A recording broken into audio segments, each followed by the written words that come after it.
God, can we play more commercials on this station? This station is about me. What?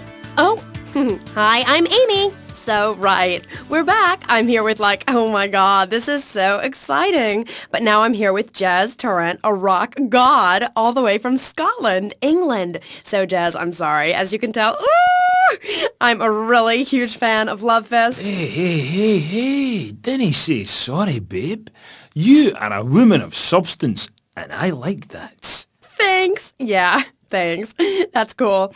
And, oh, Jez, who is that thing with you? I didn't mind Mandy. I think she's zoning out a little bit, aren't you, man? Look, she's got to take me 24/7, you know what I'm saying? Poor lassie. She's had a turn at Jez more than one girl can take. Eh? Say hello, man. Hi, Paul. Ringo. Where are we? The rock lifestyle hasn't been too good to her. Man, just go away and sit in a lavvy until we're finished, hen. Check the fridge. Is she okay? I mean, apart from being an ugly, cheap cow, she looks half dead. Hey. Seriously, man. Dinna cramp my style. I'm an artist, you know. Okay, Jezzy. So, Jez, I was listening to your album on my boombox all weekend. How is it? I mean, you're really totally famous. No, wait, I mean, so anyway, how are you? It's cool, man. I'm cool. Things are good. You can't OD on love, and I have tried. The tour is really something special. You Americans, you really know how to rock and roll, man. Not like back home. I'm so confused. Is that because the new album didn't do so well in the UK? It's that fascist Thatcher. I sing about working class people trying to make it through a tough life. I sing about the things they want. Trashing hotel rooms, wearing glitter in your eyes, and waking up in a ditch next to a totaled sports car. When you make minimum wage, love conquers all. Know what I mean, Sheila? The name's Amy. Aye, right, whatever. Like I was saying, man, right? I'm an artist. I ain't in this for the money. If I were, would I be wearing these clothes? It's because the critics don't know. You know? They stand there and they do not know. Have they ever really listened to the lyrics to bury me deep inside? If the music isn't what they want to hear, if the songs ain't the right songs, if things aren't in their space or whatever, right, man, that's my choice. Because, man, I am Love Fist. And the thing is, right, they're not. And if they don't get it, and if they're not riding my wave that day, man, well, I ain't gonna go cry puppies just because their dog is teething, As far as these idiots are concerned, I am a man. But I tell you, sweetheart, I've been over to the other side, baby. And man, oh man, it's beautiful. But these idiots, man, they've not been there. Okay, right. This last album wasn't your best-selling, was it? I don't even think it charted in the UK. What is a chart, man? A piece of paper. Bring that to the concert and I'll set it on fire. I ain't no Ronald Reagan or rock, babe. Album charts are a metaphor for human isolation and the breakdown of interaction. And I say it's time to rock. Right, man? Right, Jimmy. That's right, because I say it is. Because, sweetheart... I left the stove on. Oh, man, I am Love Fist, the biggest band in the world. Yeah, but you and Dick and Percy and Willie, you're all Love Fist, the 4 Scottish horsemen of the apocalypse. Fist till morning. Take it on the chin. Zinc deficiency. 4 boys against your face. Great tracks. What memories. And here you say you dedicate the album to the children of the night. Who are they? No, sweetheart, man, babe. Let's get one thing straight here. Hello? Are we recording here? This is for the record, right? Testing. Now listen. Love Fist is Jez Tarrant. I sing the songs, sweetheart. It's my face on the merchandise. If you see us in concert, see 4 men rocking and dancing with tears in their eyes, you will see I am Love Fist. He who pays the piper plays the tune. Oh, I didn't know you had a piper in the band. Love, I was talking metaphorically. I'm a poet. Condensed meaning, enlightenment. We're a family living in Death Valley, but I walk alone. I am on a spiritual journey, and if Percy or Dick or anybody stands in my way, the contract says I walk. I've been dragged back and held down and embarrassed by those guys, but it's part of being in a band, man. Like wearing makeup. Yeah, but wasn't Percy voted Guitarist of the Year by Rap Rock Monthly? Look, I love the whole bit with the fuzzy guitar, but he's overrated, love, right? Without the torrents of abuse, Love Fist would be over, and the new contract reflects that. As an artist, it's really important that I make a lot of money. Right, man? You need to keep you and our friends and your diamonds and that, eh? Yeah, rock on, Keith. Roger, what a trip. Yeah, shut up, you silly tart. Ugh, let's take a caller. Hello. Ooh, you're on the line with Love Fist. Hi. Yo, this is Wayne, man. Hey, guys, I'm on the phone with Love Fist. Hold on. Hey, what's up, Jez? I'm a huge fan. I go to all your concerts. I get crazy. I wear my Love Fist t-shirt every day, even when I'm with my old lady. Hey, I heard there's subliminal messages in your video. Is that true? Listen, seriously, the big hair, the limousines, the girls, the partying, the clubs, the hotel suites, another TV smashed into 1,000 pieces, right? After my unfortunate incident in Cleveland, I told the press, I don't like Mondays. This livens up the day. If you're asking me if we was using backmasking, the music is reversible, but time is not. Do you want me to say, congratulations, you have just discovered the secret message. Dreams are made to be broken. Like so many broken dreams, I want to pick up the pieces together. God, I am so creative, love. Oh, wow, I think I've just wrote a song. Maybe I'll write a song about you, eh? But anyway, like I say, that stuff, it doesn't matter. Not for me. I'm a spiritual person on a journey, right?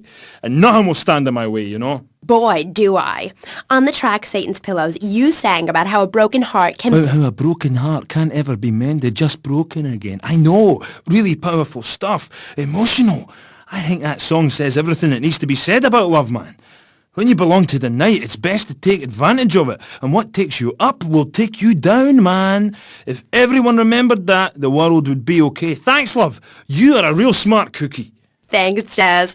Now, do you think it's important that, well, I mean, you're a great-looking guy, even though your girlfriend is a cheap tramp. But do you think it's important that rock and roll bands look good? Or is it about the music? Like I said, I'm a creature with two faces, babe, you know? An angel and a devil. And that means it's really important to look good. Music cannot stand on its own. You need to look good singing it. I'm tired of people saying all we care about is partying and that we can't play. If we couldn't play, people wouldn't come to our concerts. We're not going away, and if we do, it won't be on purpose. Where are we, dear Creek? We're on the radio, love. Stop dragging me down. I told you, if you ride a whirlwind, don't be surprised when the dawn breaks. Anyway, where were we? Ugh, she's really getting on my nerves. Why are you waving your hands at me? Oh, I'm supposed to go to commercial. I'll be right back. Howdy. Welcome to Farewell Ranch. They say the golden years are the best years of your life, but for many seniors, they just stink up the house and make the grandkids feel uncomfortable with unwanted affection. Now, your old people can be earning you money and enjoying the final years of Farewell Ranch. It's a working farm, cattle ranch, and crematorium where the cowboys are all over 75. They'll enjoy rodeos, working in the fields, and tending all the final resting places of their new friends on Sunshine Hill. Farewell Ranch works your loved ones from sun up to sundown, and when your loved one passes away, we'll send you a presentation package VHS with the spurs and boots they were wearing as they went on to a better world. Our residents sure love it here, right, Norm? Is this WW2? Farewell Ranch, the only way to ride into the sunset. Giggle cream.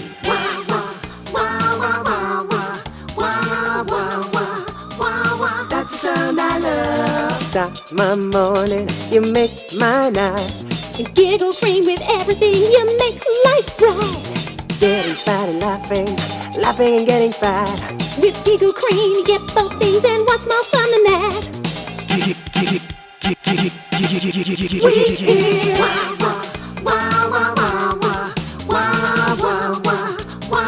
That's the sound I love. Giggle cream. It makes dessert funny.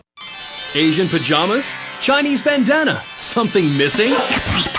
With a throwing star, kendo sticks, or nunchucks at Vice City's one-stop shop for the silent fashion assassin. Wow, you look like a psycho.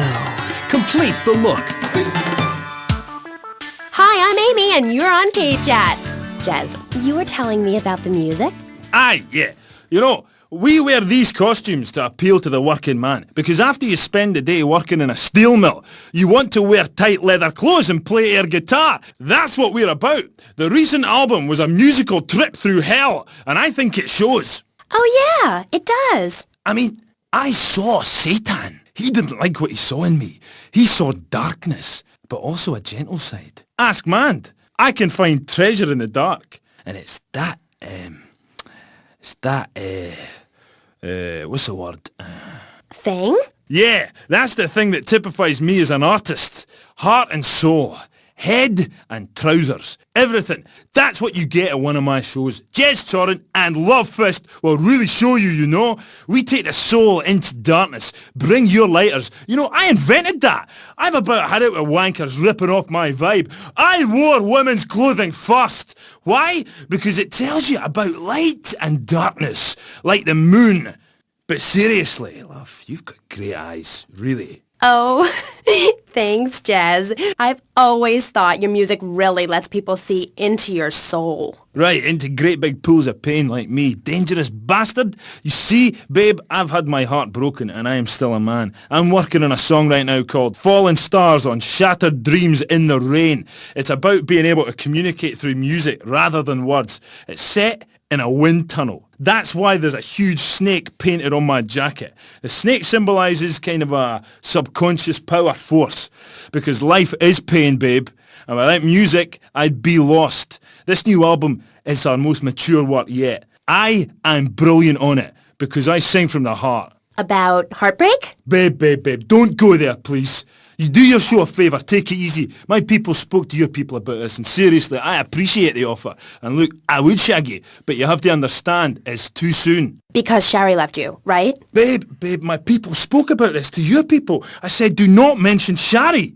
It's like sticking needles in my soul, voodoo. Who are you? Are you my personal devil? That you could do this to me? The pain is too much. I have hair in my face to hide my soul. Shari had to go because she wanted to be a Marine. We couldn't be together. Seriously, don't go there. This is so sad. Do you have a tissue out there? Oh, Jez, I'm so sorry. Seriously, love, if you listen to the song Dragon Eyes, it says everything that needs to be said about her. You can't help me. It's raw, like a chicken's head, you know? The pain, it grips you and makes you think about everything. It's the longest night of all. December of the soul. Jez, this has been the best interview of my life. Thanks so much for coming on. For all you Love This fans out there, it's time for a contest. That's right. Ladies and gents, you're listening to me, Jez Torrent on K-Chat, being interviewed by... It's Amy? Oh, God. You forgot my name? Yeah, whatever. Citizens of Vice City. Now you've got the opportunity to win a part of me, my signature. Ink. I only give away parts of myself to people who have bought all our records, so you've got to answer this. On which album did Beast Fist appear? Was it A, Dogs on Heat, B, Fat Chicks All Day All Night, or C, Devil's Own Band? For the chance to win tons of Love Fist prizes, just answer the question. All you need to do is write the answer on a postcard and send it into the station. Jez, before you go, will you please play us a song acoustic? Piss off! Acoustic songs are for sissies. Babe, seriously, do not cramp my style. Look, I've got to save up the love for the big show. Babe, I love you. I really do. Friends for life. Dance into the fire and all that. Always good to meet a fan. Will you look after man for us, will you? Oh, I lost my lighter again. Love first! That was the dreamy Jez Torrent of Love Fist, who are appearing this week in Vice City as part of their world tour. Bring your lighters and a spare pair of panties. I know I will. We'll be right back on K-Chat after these messages. Thanks. What makes a real American? A cowboy hat, enjoying a fine T-bone steak, going to a baseball game, shooting a gun. Maybe it's the freedom to go into a poor country and tell them how to do things. Heh, those are all great qualities. But one thing that makes a true patriot is the ability to choose an American car. When you buy an import, you take a hot meal off a hard-working American's table. There. This poor girl is going to starve to death just because you bought a cheaper, more efficient Maibatsu. Without gross symbols of excess, what will Americans have to look up to? Our great industries are threatened. Cars, pornography, armaments, and they need your help. So the next time you buy a car, a piece of adult literature, or a missile defense system, make sure you do the American thing. Old Max. We go everywhere together. Right, boy? At Pet Stuffers, we know there's nothing like a relationship between a man and his dog. Sometimes you just can't let go. Max, you didn't eat your food. That's the 2nd week in a row. Max? When the unspeakable happens, just put your four-legged friend in the refrigerator or freezer. Then call Pet Stuffers. We'll be there within a week to pick him up, and in less than a month he'll be back as good as new. Through an ancient Egyptian miracle process called taxidermy, you and your best friend will always be together. Yeah, that's a good dog. Pet Stuffers, when you just can't let go. And coming soon, grandparents forever. The key to feeling great is looking great, and the way to look great is to have great hair. That's great. Take your hair higher. Take your hair to the limit. With Sissy Spritz, when you're clubbing or sticking your head out of a stretch limo sunroof, you want to know your hair is performing to the limit. Higher. Gonna get higher than the sky. With Sissy Spritz, it's hair for the future, not the past. When you have great hair, people know you're a winner. Gonna fly on my own hair tonight. Sissy Spritz may cause dry mouth, dilated pupils, paranoia, heart palpitations, and nosebleeds, but your hair will be great. Higher. This is K-Chat. Welcome back to the show. I'm Amy Sheckenhausen, and next up, we're going to be interviewing someone with a lot to say for herself. A woman who pretended to be a man and then wrote a book about it. I haven't read it, but I'm going to pretend I did. She's professor of anthro-sociology and women's studies at the University of Vice City, and her name is Michaela Krapitus. Michaela! Hi, welcome to K-Chat. Hello. Hi! So, Michaela, you're a teacher. If you mean professor, yes, I have a doctorate. Teachers are homely women who make minimum wage to keep the teenage boys off the streets during the day. I am very intelligent, and I'd rather talk about that. I'm trying to sell my book. Okay. Now, it says here you wanted to be a man so much, you dressed up like one. Well, that's a load of crap, my dear. More misogynistic propaganda. I hate men. Can't bear them. I think they're a complete waste of time and space, quite frankly, and a disaster for the planet. Me too. I just got dumped. Oh, well, it is unfortunate you measure your self-worth in relation to a man, my dear. Look at you. You could be an attractive girl if you did some physical labor, cut your hair short, grew out your body hair, and wore boots, for example. You mustn't get sucked into their heteropatriarchy. But I like dating. Having someone buy you dinner is great. Well, we'll come back to you and your problems, accepting who you really are. Let's talk about me a bit more. Okay, so tell me about your book. You hate men a lot, and you dressed up like one, and now you've written a book about it, right? More or less. As I said, I'm very intelligent, so I don't expect you to understand, my dear, but I'll try to keep it simple. I've always been fascinated with the world of men. Revolted, of course, but fascinated. Now, as an academic, I can get paid to write a book about pretty much anything, as long as I give it a complicated title. Are you with me, gorgeous? Ooh, I think so. Good. Then hold my hand. It helps me think. No! Okay, sorry. Don't be so weird. God, everywhere I go, just like the university won't let me display my beautiful and sensual woodcuts in the student commons. It makes me so angry! Where was I? You were talking about yourself? Oh, of course. The ego is a dangerous thing, especially in my case. I'm a Jungian. Anyway, so what I did was dress up like a man and enter into the man world. I can tell you it was more horrifying than I imagined. What did you do? Well, the first chapter, I was a roofer. These sexists spend all day on a roof talking about us, Amy. I was expected to sit around and talk about what I had done to women. Of course, I had to, so as not to blow my cover.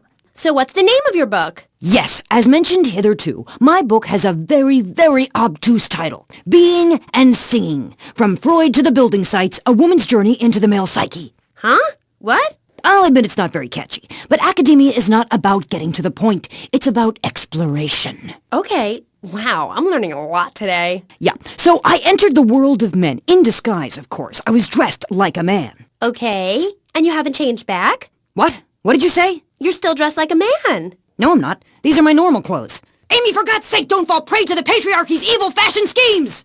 Oh, sorry. Anyway, I learned a lot when I was a man. Did you know, for example, that during my time as a steel worker in Pittsburgh, I learned that men sometimes speak crudely about women when they are out of earshot? I was horrified. Or that men regard some women, like you, Amy, as mere sex toys, things for their amusement. Unbelievable! Or that men actually find sports interesting. It's appalling. And they run the world, my pretty. Oh yes, they run the world. They do? Yeah. Look at Reagan. Look at Thatcher. Look at Gorbachev. While we stay home and bake cookies. Well, screw that, sweetheart. Yes, I agree. Good. Don't bake a cookie. Smash him in the face with a baking tray instead. He's a brainless dolt. He's a man. Did you know men enjoyed looking at pictures of naked women? It's called pornography. It's sick and foul. I'm giving a talk about it this weekend at the Women's Center. That's women with a Y. I think you spelled it wrong. Are you a woman? 3 of the 5 letters that make up your description are M-A-N. You're too dependent on men, Amy. That's why I don't call myself a woman, Amy. Okay. I bet this radio station is owned by a man. White male conservatives monopolize the media, selecting right-wing blondes to propagate conservatism. I don't have blonde hair. Not yet, Amy. Not yet. Did you know men drink beer and smoke cigarettes and wear hats? Yeah? Yeah, well, you must have read my book. I discovered a lot of things. I was also a policeman and an untrained brain surgeon, and they're all the same. All women haters. But just because men like sports and hats doesn't mean they hate women, does it? You self-hating fool! Of course it does! The media, meaning you, falsely portrays feminists as bra burners, outdated, combat boot-wearing bad mothers. Why don't you take your top off right now, Amy, huh? Tell them you won't be censored anymore. No! I'm getting a little freaked out here. We'll teach you how to make beds, march in squares, shine shoes, clean bathrooms, kill a man with your bare hands, and do it all with pride. The military teaches you all the skills you'll need later in life. Call 1-800-BE-A-HERO and become a real man today. Why are you waving your hands up? Oh, I'm supposed to hit the other commercial. This fall, a new hard-hitting police drama is coming to Friday night. He was a well-to-do cop transferred to a troubled precinct downtown. His new partner is a space traveler with a passion for justice. It's Yuppie and the Alien. Look, you might vaporize dissidents in Alpha Centauri, but in this precinct, we do it by the book. I'm so terribly sorry, Captain. Googa, I'm sorry. Don't miss this one-of-a-kind police drama. They're fighting crime the hard way, in designer clothes, with $250,000 sports car and a UFO. Partner, let's go cruise in the car and look moody. One tough downtown precinct, 2 outsiders doing things their way. Yuppie and the Alien on VBC. Hi, I'm BJ Smith, tight end for the Vice City Mamas and proud proprietor of BJ's Used Autos. Cars from all over America come to find a new home in Florida, just like you. I moved here after the draft. Football, not Vietnam, even though they do have a lot in common. I noticed there was one thing missing from this great town, a celebrity-endorsed used car shop. That's why I founded BJ's Used Autos. Every one of these beauties is freshly painted. They look brand new. We have new models coming in every morning, usually around 2 a.m. We can get you anything. And if you see a car of your dreams, tell us. We can acquire it for you. I've taken the skills I've learned as a pro football player to the used car business. Smash, grab, and run like hell. BJ's Used Autos. I'm tackling low prices with hot cars. If for some reason you'd like to speak to Michaela Crapper, just give her a call on K-Chat. Who's on the line? Michaela, hi. Peace, sister. I'm wearing trousers. I haven't shaved or waxed in 9 months. I left my broken-hearted husband and baby behind. Now I'm living in a commune with a series of life partners, having quite simple, amazing experiences. I got my inspiration from a lecture you gave last year. Thank you so much. You taught me a lot. Yes, good, sweetheart. But ask yourself, are you doing enough? It sounds to me like you're living a lie. Your life is still very man-centric. You're still justifying yourself by the I am not, rather than the I am principle. I mean, really, you might as well make his bed and clean his litter tray, for God's sake. It's half-hearted fools like you who give feminism a bad name.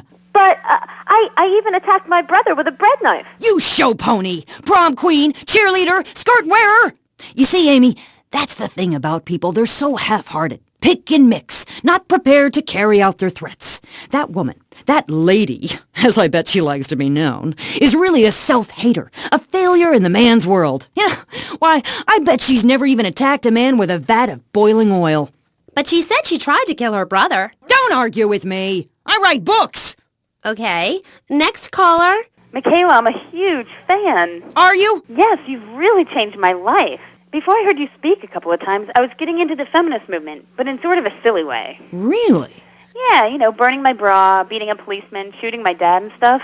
Just playing around, I didn't really understand the feelings I was having. I know the wearisome troubles of the half-hearted. Then, after listening to you, I realized what a load of crap it was. Excuse me? I realized what a load of crap it was. You can't hate men just because they're different. You can't hate anyone just because they're different. You have to work with them. Luckily, I needed a moronically pretentious, overeducated, hair-lipped old harridan like you to show me how stupid I was being. I mean, we're all just people, and it's idiots like you who cause the problems in this world in the name of reclaiming some false ideal. I'm blabbering on and on about gender politics at rallies just so you can wear leather in public. Why, you misogynist! No, you're insane. You hate yourself because you're a failure. You're an appalling academic and about as intellectual as a hemorrhoid. Goodbye. Well, it's nice to see my work has stimulated such healthy debate, don't you think? Michaela, she hated you. No, nonsense. Poor dear was in bits. Not very used to the cut and thrust of academia. I thought she expressed herself poorly and didn't know what she was saying. Probably burned her husband's cakes or something. It is important for me to confront the differences and similarities between myself and other women. I am smart, strong, I seek liberation. Your society imposes on me. God, this is all so confusing. Everything has two meanings. Exactly. Apart from the word through, which has 5. You can choose to be a victim, Amy, but after you read my book, you'll realize men are irrelevant. Can a man have a baby? Do I need a man to have a baby? No, we don't need men. We need more parts of town we can call our own, more parades, more gatherings of understanding where women can beat each other with pillows and practice judo. That doesn't sound like fun at all. Oh, shut up. I've had enough of you, you little tart. That makes 2 of us, right. Listeners, don't go away. When you come back, we'll have a new guest, and I promise they'll be more interesting than Michaela Crap Artist. Michaela, it's been a pleasure. I'm sure we've all found this very illuminating, and why our beliefs are right in the first place. We'll be back right after this.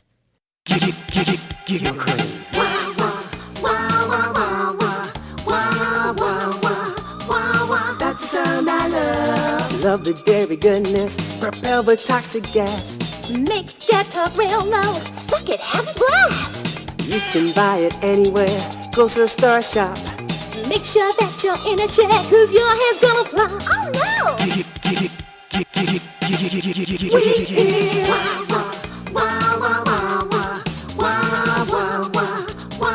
That's the sound I love. Giggle Cream. It makes dessert funny. He was a man of peace living on a quiet farm in North Dakota. Till one day, all hell broke loose. Tim, we need you. I'm a man of peace. I'm done killing. I want to raise a family. That's just it, Tim. They've got your family. No! Jack Howitzer is Tim in Exploder.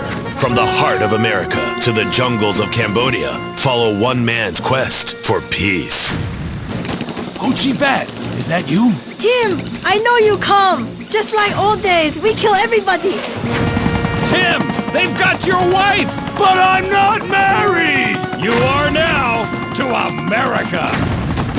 He went in to save his country, but found his family and lost a friend. Hoochie! Tim, don't leave me. You taught me baseball, Tim, and how to rap. No! He would have been a fine American. I'll cry when I'm done killing. Get yourself a body bag, strap yourself in, start making friends the American way. Exploder. Evacuator Part 2. Rated PG. May include patriotic garbage. So, hello everyone and welcome back to K-Chat, Vice City's main place for things. I mean, well, it's a place in Vice City where things go on, like interviews or things. or other things like that. But at the moment, it's interviews, and I'm Amy Sheckenhausen, the best interviewer in Vice City and exclusive to K-Chat. Remember, you only hear Amy on K-Chat. Our next guest is a man on a mission, and that's why he's got such a silly name. His mission is simple. Zoos. His name is Mr. Zoo. G'day, Hi, Mr. Zoo. Hi, the name's Pat Flannery, but I love zoos, I really do. That's why they also call me Mr. Zoo. Okay, and which do you prefer? What, darling? Which name, Mr. Zoo or Pat Flinger Thingy? I don't mind, babe, whatever you fancy. Fine by me, as long as we talk about animals. I don't give a damn what you call me, as long as it ain't Sheila or something. You're silly, Mr. Zoo. Why would I call you Sheila? I don't know, love. You tell me. Oh, this is getting confusing. It says here your name is Mr. Zoo, and now you're saying your name is Pat Flanagan, and now you're saying it's Sheila? Doll, the name ain't Sheila. That's a Sheila's name. It's an Australian joke. Okay. Oh, right. I don't speak Australian. Do I? I guess not, sweetheart. Okay, well, moving on. You're Mr. Zoo. That I am. Cool. And I hear you've made quite a name for yourself. Why is that? Because I love animals, Aim. Animals and publicity and stuff, but I love animals. I love them. Me too. That's the thing, babe. We all love animals, but we don't know too much about them. That's what I'm here to tell you about. That and myself, of course. Of course. So, right. What about animals? Well, it's interesting, right? But not a lot of folks realise that we're 90% the same as a fly or a cockroach or a pigeon. That's the new science out there called genetics, I think, which is going to be real popular real soon. But what it tells us is all animals are pretty much the same from a genetical level. Oh, cool. Damn right it's cool, babe. You know what that means, don't you? No, I haven't got a clue. It means we've all got to start caring for one another like family. Okay, so let me get this straight. Like, my brother is a cockroach, and my dad is a pigeon, and my mom is a fly. Is that right? Well, sort of genetically speaking, but you're bang on, love. And you know what that also means? No. That you could, legally speaking, marry any animal you wanted and have kids. Unless you're married already, babe. You ain't married, are you? No, I just split up from my boyfriend. He didn't like me being on the radio. Whatever. Said I sounded stupid.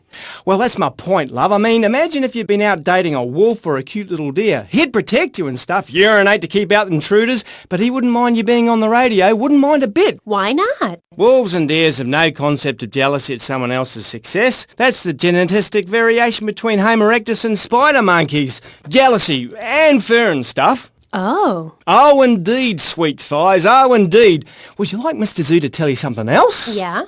Everything you learned in school is a lie, babe. A lie. Take parology, for instance. You were told sharks are dangerous, right? Yes. Cobblers, babe. They're frightened of you. They ain't gonna hurt you. Have you ever tried cuddling a shark, getting down and dirty with one, relaxing it a little? No. Well, I have, and I'll tell you, it's very rewarding, babe? Very rewarding indeed. Really? Yeah, abso-bloody-lutely, love. Once you've calmed it down with a little rubbing, it's like a swimming puppy, real affectionate and stuff. Okay, I'll try that. You should, love, you really should. Let me tell you something else. Go on. Well, this is something for the guys out there, really. You know, with a girl, right, you ain't got a clue. I mean, a female human, when she's on heat, right, and ready to mate, looks identical to a female human when she ain't on heat, and would throw a drink over your face if you grab her behind and start trying anything intimate. You can't tell the difference. I know that only too well. But take a forker monkey from the jungles of the Philippines. When she's on heat, her behind sticks up and glows bright red and she makes a sound a bit like this. And any fool or dingbat can tell she's ripe and ready for action. Certainly clears up any confusion. Yeah, I guess it does. Or a female black widow spider. Now, they eat their mates after the deed, as they say is done. Ooh. Yeah, I know. That certainly puts things into perspective, doesn't it? I've never done that. No, but you can now because you're the same. Well, more or less the same. I mean, that's the funny thing about my work, about genesthetics. Oh, God, the world is so complicated. There are also lots of tiny differences between animals. You know what a species is, don't you, Aim? Yes. It's an animal which has other animals which are quite a bit like it. A dog is a species, but a cat isn't, because there's lots of cats. However, I've discovered out there in the wilds loads of new species that regular science practiced by repressed blokes in laboratories hasn't even known about. Really? Really, I have. There's a horny Pat bear, named after me, Pat, right? Exactly the same as a regular bear, only it's got a big horny growth hidden right down its groin area. You gotta reach in, have a fiddle about, and then you find it. Completely different it is. I was amazed when I found it. I can imagine. I was amazed when I left the hairdresser's. No wonder, darling. Oh, the double-gutted Pat tree monkey. Exactly like a normal tree monkey, only it's called after me. And if you have a rummage around inside, going in the back door, you discover it's got 2 digestive tracts. 2! Amazing. Really profound it was. Ooh, that's gross. No, Aim. It's the science of Mr. Zoo. Getting down and dirty with animals, because I love them and I hate lies. Okay. It also says here you like zoos. It's a love-hate thing, babe. That's nice. But I'm certainly an expert. I know what I'm doing and I'm not afraid to expose myself. Okay, well, I'm getting a little confused here. Why don't we take a break, and when we come back, take some phone calls, because all the buttons are really flashing all of a sudden. You're on K-Chat. The science of evolution has uncovered many of life's mysteries, like tadpoles or the pyramids. But the mystery of the armpit remains. What's it for? Why is it hairy? And why do men have nipples? But one thing is for certain, the armpit smells bad. Luckily, there's Pit Balm. It's like napalm for your skin, or Agent Orange on your sweat glands. Pit Balm stops unwanted bodily functions in their tracks. It's as effective as sending GIs into a peasant village. When you're fighting the war against personal hygiene, bring out the heavy artillery. This Friday night, it's the incredible sitcom that has captured America's heart and given the whole country a new catchphrase. But I'm 42! Just the 5 of us. After a mix-up at the adoption agency, the Chesterfields came home with 3 zany new house guests. Jimmy, tidy your room and go to bed. I'm so sick of this! I keep telling you I've got a rare disease! I look 12, but I'm a 42-year-old investment banker! I want to go out and get laid! Oh, yeah, and I'm Santa Claus. Now, tidy your room. Asshole! Sean, our posh suburban home must be a welcome change from that alley you were sleeping in. I really enjoy living here, but there's not enough booze. It's the funniest, most touching half hour on television. Charlotte, what's that smell? I set the couch on fire again. Yeah, I can help you with that. And this week, it's a very special Just the 5 of Us, where an attractive blonde lady tries to steal Jimmy away. Now you're talking! Just the 5 of Us. Friday nights on VBS. We're on K-Chat, and so are you. If you're listening, I'm here with Australian animal lover, Mr. Zoo. If you've got anything to ask him, why don't you just give us a call right now? Yeah, great. Give us a call right now, and I'll tell you anything you need to know about animals. Okay. Who's on the line? Is that Pat Flannery? G'day, of course it is. And you're in Vice City? Yeah? What are you doing here? Promoting animals, mate. Don't you remember the court case? I get lost. Amy, let's have another caller. Okay, who's on line 2? You're through to K-Chat. Don't hang up on me, Flannery. You're meant to be in a hospital, you sicko. Hey, easy there, mate. Hospitals are for people who don't feel well.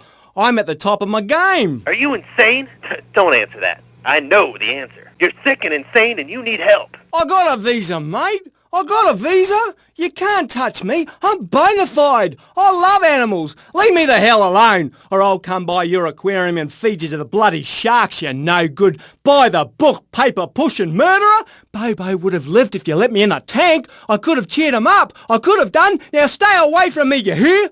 No more callers, K-Aim. Phones are so impersonal. Not a two-way conversation like the radio. Okay. Who is that? Wrong number, I think. No, it wasn't. Yeah, it was. A bloody wrong number. He wanted a plumber and a Chinese. I was speaking to him in Australian. Okay, cool. What was that about the aquarium? Nothing, babe. All in the past. Long time ago, I was tricked into saying something I regretted. Oh, cool. That happens to me all the time. I can see that, love. Yeah, big mistake. Never trust a judge or a mental health tribunal. Never. Only trust animals. Okay, and what did they make you say? Nothing, babe. Oh, it was a long time ago. Look, I brought a little surprise for you. It's a little female plague rat. See how relaxed she is with me? I got special powers. She's a lot like a little Joey kangaroo in a lot of ways. You know what I mean, love? What did they make you say? I've also brought a menacing trouser snake. Would you like to see it? Look at this. It's a little frog in my pocket. Calm as you like, not even awake. Oh, he's died. Anyway, in this pocket, I've got a baby dwarf giraffe I birthed this morning. See, she's still covered in fluid from her mum's womb. Wow, isn't that fabulous? Ooh, that's grody. What did they make you say at the mental health judge? Nothing, babe. Nothing at all. Long time ago. It was a bad period in my life. I wasn't sleeping. I was heartbroken like a platypus. Do you know a platypus only gets a bill after its mate breaks its heart by sleeping with its brother? I know all about that. I was crying my eyes out for weeks on all kinds of pills for my nerves, couldn't move, couldn't talk. I was cooing like a dove. Please, darling, let's move on. Do you want me to talk to a parrot? Now I'm really curious. What did they make you say? I love you. You do? I never knew. They made me say I love you. Oh, I made my boyfriend say it, and he slept with my best friend. I think we're bonding now. No, we ain't bonding, you half-wit. We're miles apart. I hate you. They made me say I love you to Bobo. Who was Bobo? Bobo was the most beautiful creature that was ever on the earth. Ever at all. Really beautiful. Who is she? He! Okay, he. He was a dolphin, and I loved him, and I knew him properly. You people could never understand. It's natural. We were identical from a genetagorical perspective. And Bobo was really unhappy, putting on a show every day like a circus animal. They thought they caught me doing something, but they never did, Aim. They never did. We were only cuddling. How can people take that the wrong way? Babe, they took me away and they locked me up. Then Bobo died of a broken heart. He did? That's awful. But, ooh, just a second, you sick bastard. Security! I loved him more than you can imagine. Call the police! Someone, please help me! This guy is molting animals! Oh, it's gross! Aim, I only wanted to be loved, properly mind, and he's gone! Pat, it's Dr. Phillips. Get lost, Doc. I got out. I'm fine. Me and my friends are travelling around in a black van and solving crimes and running from the Colonel. Pat, I'm coming in. Stay away from me! Pat, you've been a very bad boy. Come on, we're going home now, Pat. Stay away from me! I got a poisonous lizard in me boot. He'll kill you in 2 seconds. Pat, please! We've been through this. You're not well. Bobo is dead. It's time to get back on the medication and start piecing your life back together while locked up in a padded cell for a very long time. Or until you die. Is it that time again, Doc? Yes, Pat, it is. Come on. Put on the straitjacket. Look, it's even got your initials on it. And swallow this. Oh, thanks, Doc. Did I tell you I love animals and they love me? I got a message. Look for a while at the China Cat. I'm really sorry about that. Pat is a very, very sick man. We rarely let the dangerously ill out into society. And when we do, it's not always fatal. Okay, great. Get this crackhead out of here. Sorry to be a bother. Oh, no bother. Ah, don't bang his head. Those bruises show. I never knew animals were so interesting. We'll be back after this. You're on K-Chat. Don't go away. Do yourself a favor. Pick up your telephone. Call now. 1-866-9-SAVE-ME. What better place to witness 40,000 years of nuclear winter than from the comfort of your very own space-ready nuclear bunker? When we raise 25 million, we will build a 50-story tall likeness of me. If we raise 300 million, the statue will rotate so I can look over this great city and cast an evil eye on degenerates. And when the imminent nuclear strike occurs, those who put faith into action with sufficiently generous contributions will join me inside the Pastor Richard Salvation statue as we blast into space. Contribute to the Pastor Richard Salvation Statue Fund. Pick up your telephone. Call now. 1-866-9-SAVE-ME.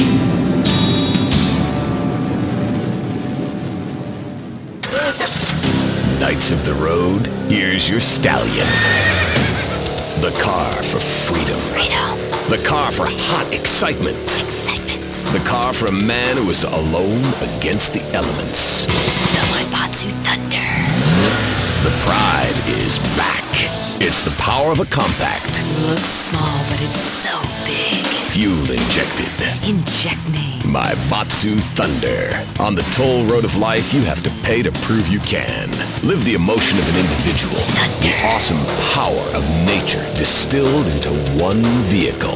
Because after you get struck by lightning, there's thunder. The Maibatsu Thunder. Hello, welcome back to K-Chat. I'm a woman, so I know it's important to discuss feelings. That's why we don't have any male hosts on this station. People open up more to women. I was telling my girlfriend yesterday, if a woman were president, we'd nuke a country every 28 days. In these times of trouble, of international scary things that cause anxiety, people seek soul ice. Or is that solace? Oh my God.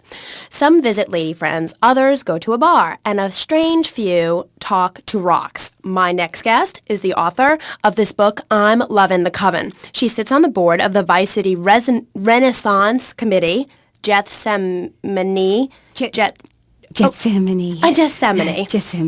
Welcome to the show. Hello, Amy. I brought you a crystal. Isn't it gorgeous?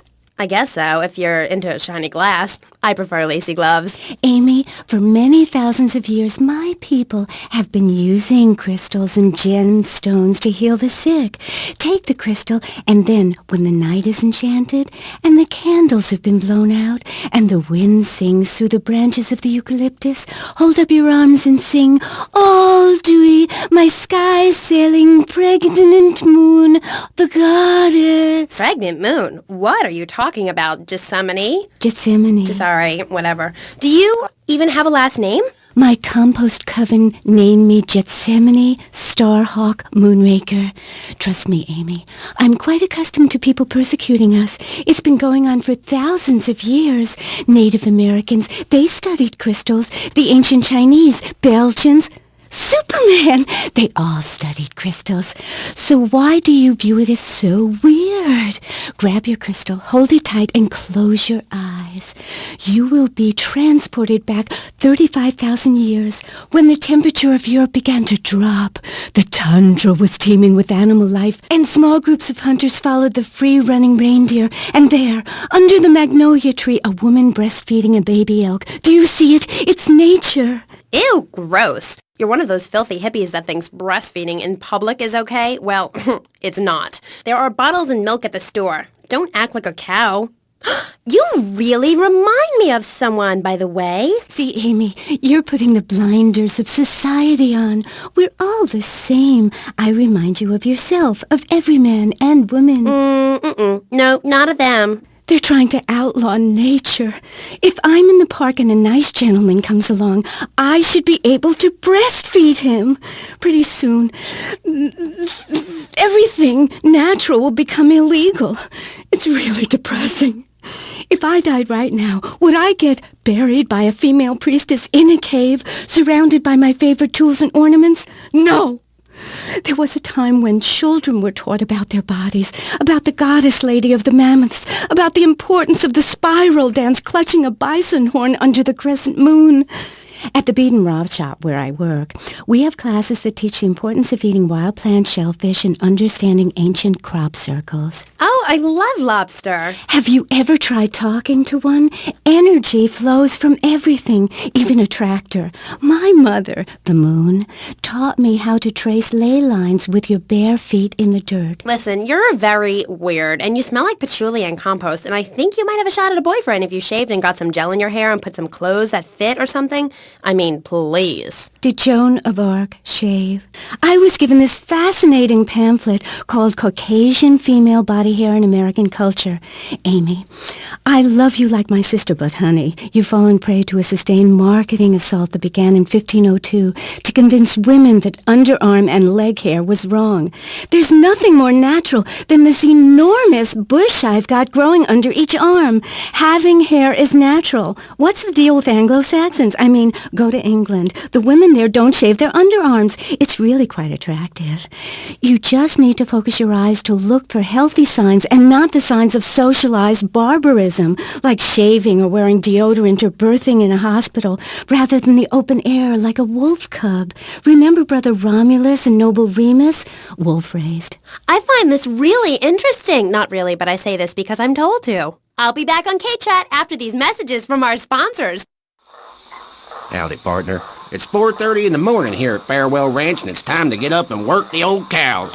Get up, y'all!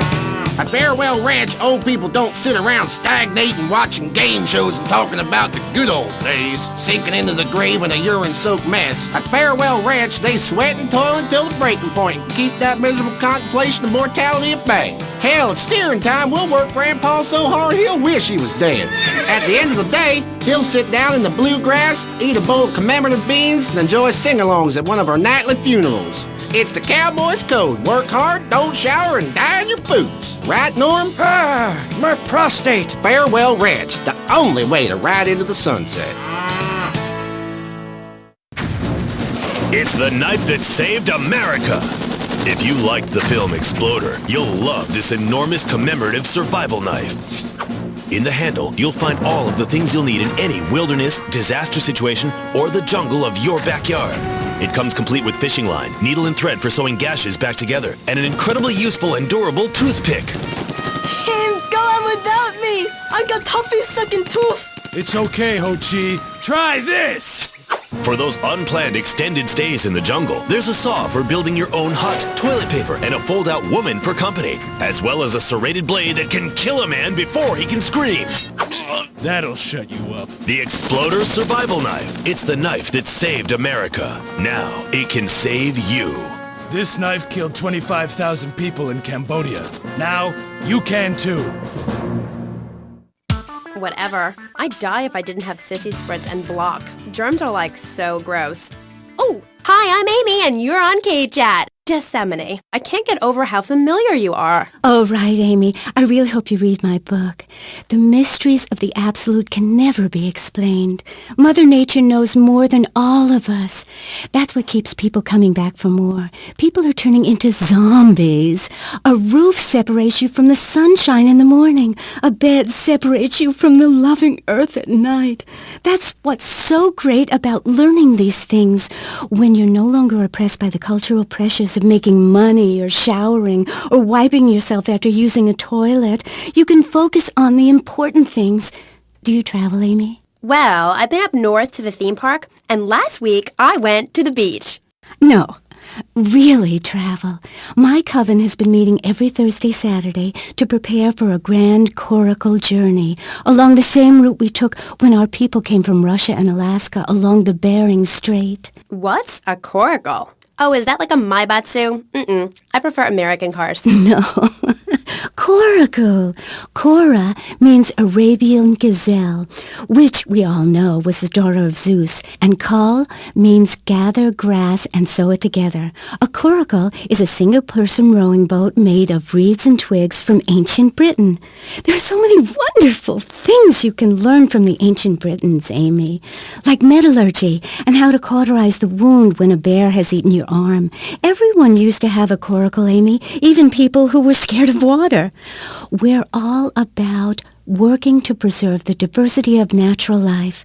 Reuse everything. Question, Who's this we? My coven. Like witches? No, yes, but not witches like you think. We're just a group of people who believe in communal sharing and chanting a lot and can't find husbands. Reading magazines, cloaks, wands, horned gods, rubbing your skin raw with rocks, dying of old age at 27, crying in terror when it starts to thunder. And these are all the things our ancestors did. Since I found my new mind and body, things have really changed for me. Our modern society only celebrates a select few. Every woman and every man is a star in the sky, Amy. Not just the ones that sing on TV or those people in the movies. I think I know what you need to separate your reflection from your true self. A Zen garden. Oh, my brother had one of those, and the federales came. No. Zen, silly girl. It's a little sandbox you draw pictures in. It teaches you things like that death isn't an end. It's just a stage and also a beginning of a new journey. Do you have a leader in this weirdo cult of yours? Not a cult, a coven. There's a big difference. Yes, our leader's name is Phil. That's a weird name for a leader of a group of witches. Oh, hi, Phil. What hairy legs you've got. What with being a man who's a witch and everything. Do not disrespect Phil. He teaches us the wheel of the year, Amy. It's full of solar holidays and goes round and round and round. You can learn a lot from the sun and the moon. If you look at the sun for too long, you can go blind, meaning it is something to be respected. And the moon has a dark side, just like we do. And some people have craters and only a sixth of gravity. The ancient Britons knew the moon could breathe. We can change the world, rearrange the world. It's dying, though, Amy, and it needs some mouth-to-mouth resuscitation, like a swan or a fish on a hook. If you take your nervous system seriously, if you take your organs seriously and explore them, some really neat things can happen. Phil taught us that. He's been to Mali to meet with the village elders. That's why there's the ceremony of the knife. Oh, great. Why does everyone have to be packing sharp things? The knife ceremony is very important and spiritual. It's an ancient one-person personal crisis. You say to yourself, I'm going to have a spiritual experience, or thrust this thing into my head. Life actors never rehearse and need no script, Amy. That was said by somebody really spaced out, and I'm going to say it again, like the wind which keeps blowing, or the sun which shines with life. Will you please leave? You smell and you talk really weird, and you're just really gross. Not until I tell people out there, become an internationalist. Learn oral traditions. Learn to respect life. Make war on machines. Marry your mother. Technology will enslave us. Buy my book. It's printed on bark. Okay. Let's take a quick call. Hello, you're on K-Chat. What's your name? Hey, it's Emmanuel from Front Island. I love the show. Yeah, I wanted to talk about technology enslaving us. You know that play, In the Future There Will Be Robots?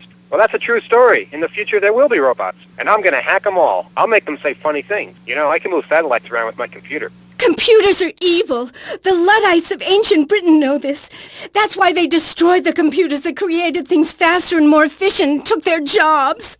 Oh, shut up. Computers aren't evil. It's the people that program the computers that are evil. That's a pretty big difference. I'm talking to you through a computer right now. In fact, I am a computer. Well, anything that can think faster than me is evil. Anything which doesn't dance or sing or cry or wear a smock. You create your own reality. We are like the dust in the wind. We are golden. We've got to get ourselves back to the garden. Okay. I know who you remind me of. My Aunt Susan. Oh, she was single too. I'm not single, Amy. I share my life with a number of valuable partners, and we commune with each other in a non-judgmental, expressive way. Old maid, my mom calls her. Anyway, let's go to the phones. You're on K-Chat. Yes. Thank you. Yeah, that was great. Really interesting. I'm British, you see. Like our ancient wood-wearing queen, Medusa. Medusa. No, I think actually it was Boadicea, but no, not really. I'm from Hampshire, you see. I'm here on business. A wanderer. Yes, I was wondering. You're a good witch, correct? Yes, a white witch. But you have a broom? Yes, it's ceremonial. Supposing I'd been a bad boy, like if I hadn't learnt my spells or something, would I get smacked with it? Violence is wrong. But you must hit Freddy with your broom. Freddie's been very naughty and not learnt his spells. Hit me, Hairy Legs, hit me! I deserve it! Prank caller! Prank caller! Sorry, listeners. Somebody call the IRS. Who let that guy in the country? Yes, poor man, so lost and ill at ease with his father, son, and Mother Nature. I hope he finds what he needs. And I need to take a commercial break. Gath, good luck. Gethsemane. Yeah, I hope you find what you're looking for, and I sincerely hope you, take a bath. We'll be back after this. You're on K-Chat. Don't go away.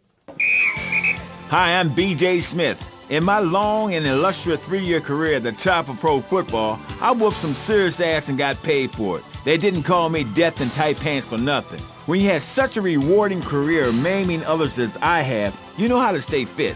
Through running, wrestling, stuffing 20s down panties of foxy strippers, firearm training, nasal suit, and beating the hell out of your fellow man. That's what keeps me healthy. And now, using training methods I perfected, it's going to work for you with BJ's Fit for Football. Watch those pounds fall off. I'm down to 300 pounds using exactly the method I demonstrated on tape. I mean, who are you going to trust to get you fit? A man who can rip your arm off and beat you with the wet end? Or some aerobics instructor who wouldn't get drafted by the local hopscotch team? Hell no. BJ's Fit for Football. Out now on beta and VHS. Remember, to win a game of football or life, you have to annihilate everything in your path in a blind rage. Ever since Linda started working, our kids are home alone. We tried hiring a nanny, but she wanted health insurance. Yeah, right. That's when we got Domestobot. He's great with the kids. Mrs. Lawrence, Tommy has some skin magazines under the bed. And he helps us, too. Would you like your drink freshened? He's a great conversation piece at our special parties. Please put your car keys in the hat and the fun will begin. It's like having a personalized alarm clock. I brought you a drink. It's 8 in the morning. I made it a double. Oh, Domestobot. Domestobot. He's 3 foot high. He only says 10 phrases. He's the friend you've always dreamed of. Order Domestobot today. So, welcome back and all that stuff. You're on K-Chat with me, Amy Sheckenhausen, on Vice City Station for the stars, including me. And boys, have I got a treat for you. Next up is a living legend, a man who won the World Series single-handed, known to his fans as Death in Tight Pants, and known to his enemies as, oh my God, I just got flattened by a truck. How is that fair? It's sports legend BJ Smith. So, BJ, welcome. Thanks. It's a real pleasure to be here. Oh, I know. But one thing, sweetheart, I never won the World Series. That's baseball. I played football. Yes, but it's all the same, isn't it? Football and baseball aren't the same. In one of them, you get bored during a 5-hour game. You touch yourself a lot and start a massive brawl with players who are degenerates, egomaniacs, and criminals. The other's football. Yes, but it's all the same. No, Amy, it isn't. Anyone can hit a home run. In baseball, you stand around the field, dividing your salary by 162, waiting for some action. Talk to a guy who just played an hour of football. He's been in the trenches getting Agent Orange sports drinks poured all over his head to keep him from taking an innocent life. One is a game for men. The other is a game for pansies who like wearing button-down shirts. They call baseball a national pastime. If that means making $1 million by standing around all day, count me out. I'll work for my money. Yeah, BJ, just like me, I can tell you. Yo, baby, it's cool. I just want you to know what I did. I do. Jeez, get over yourself. You must have a testosterone imbalance like all those jocks who shower with other men. You can't tell me you don't look at other people's business. Baby, I played professional sports for 14 years, including high school, and I'm making a comeback. I'm a very competitive person, I grant you, but I ain't got no testosterone imbalance. With that little mustache you busting out, looks like you should be talking about some hormone problems, girl. Excuse me? What did you say? Oh, nothing. Damn, baby, you're so ugly you make blind kids cry. BJ, you better stop being a bully just 'cause I'm not into the jock scene. I like sensitive guys, you know, like actors or rock stars or that kind of thing.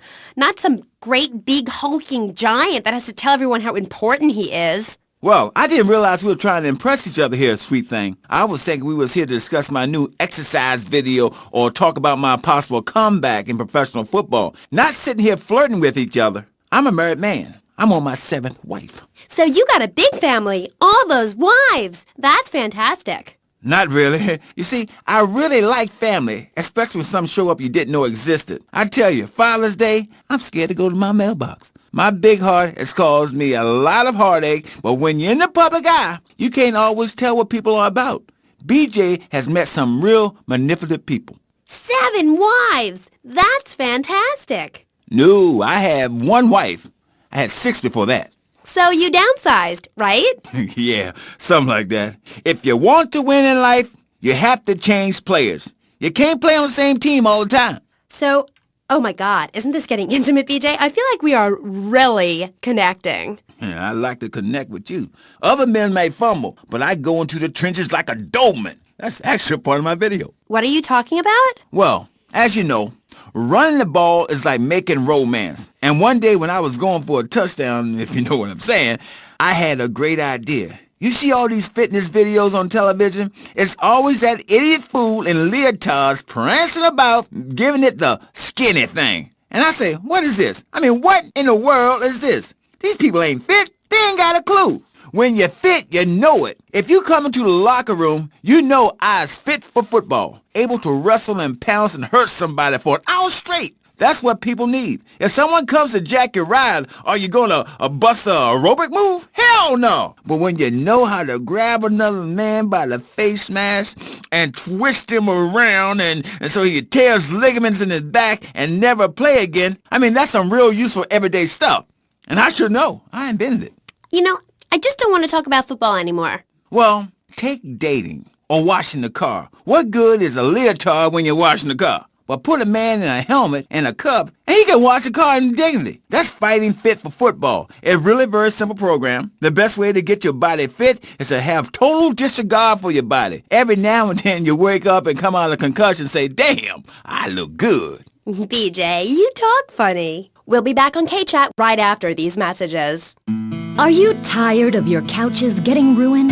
Oh, Grandpa. I made tinkles again. If you've got old people cluttering up your home, why not send them to Musty Pines?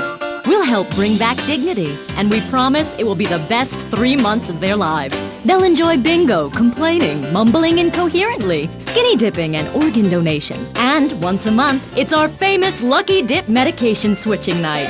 Musty Pines is located at a luxurious location overlooking Vice City's state-of-the-art sanitation facilities. You can still visit your old people, but now you have the comfort of knowing you don't have to. After they pass on to something better, guaranteed in 3 months or less, you can start enjoying their money. Finally, you can have quality family time again. Musty Pines. Now, you don't have to say goodbye.